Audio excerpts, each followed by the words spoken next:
Coucou mes loulous, bienvenue pour la guidance signe par signe du jeudi 2 juillet pour le vendredi 3 juillet.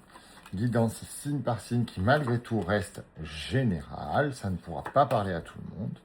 Donc on adapte et puis si ça ne résonne pas en nous, bon eh bien ce sera pour un autre jour ou pour peut-être tout à l'heure la roue des signes. Allez c'est parti pour mes amis bélier, balance, poisson et scorpion. Mes amis bélier, on vous demande de prendre des moments de repos et tout à fait. Parce qu'on a nos peurs et nos inquiétudes qui prennent le dessus à nouveau. On a le chakra sacré et on a la maison. On a besoin de se reconnecter à notre lumière, de se reconnecter à notre foyer, de prendre des moments de repos pour comprendre d'où viennent nos peurs et d'où viennent nos inquiétudes. Que ce soit aujourd'hui ou demain, vos peurs et vos inquiétudes vont prendre le dessus. Il faut les analyser, les canaliser, les comprendre, les gérer et vous en séparer pour pouvoir avancer plus sereinement. Mes amis balance, on a des joies enfantines et on a la guérison. Donc ce sera nos rêves et nos souvenirs qui vont nous guérir. On a le chakra du cœur et on a la séparation. On sent vraiment pour nos amis balance que c'est une relation sentimentale passée qui a bloqué et qu'on a peut-être besoin de se reconnecter à son enfant intérieur pour comprendre pourquoi on vit ce genre de relation toxique. Il y a une raison, il faut la chercher pour ne plus attirer ce genre de personnes qui nous font du mal. Et nous, on est dans l'incapacité de les repousser, donc on se laisse faire à quelque part et on réagit souvent trop tard.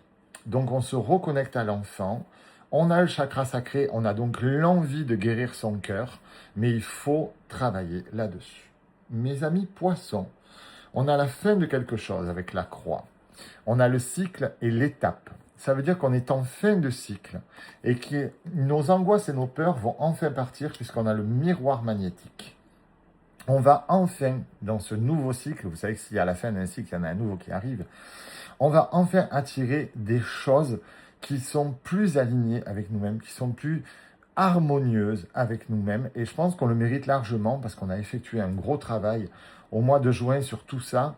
Et on arrive enfin à une nouvelle étape de notre vie qui va nous permettre de sourire, d'être léger, d'être simplement nous. Franchement, ça fait du bien de temps en temps d'être soi-même, juste soi-même. Pas plus, pas moins, juste soi-même. Mes amis scorpions, attention, il y a du froid dans l'air et il y a du changement. Ne vous inquiétez pas, c'est du bon changement, puisqu'on sort du froid, on rentre dans une phase de transformation, on a la naissance de quelque chose, la naissance d'une clairvoyance, la naissance d'un nouvel objectif. Ça bouge, ça bouge, ça bouge, ça bouge, et ça c'est formidable. Vous allez vers du mieux, et pour nous les scorpions, on le sait, c'est pas souvent qu'on va vers du mieux, ben là on y va, on va vers du mieux. On sort de cette petite période de latence, cette petite période froide, qu'on en avait marre de subir, on va pas se mentir, un coup chaud, un coup froid, un coup chaud, un coup froid, là on va vers du mieux. Ça se transforme et on est vraiment à la naissance de quelque chose. Allez, je vous embrasse mes loulous, à tout à l'heure pour la roue des signes.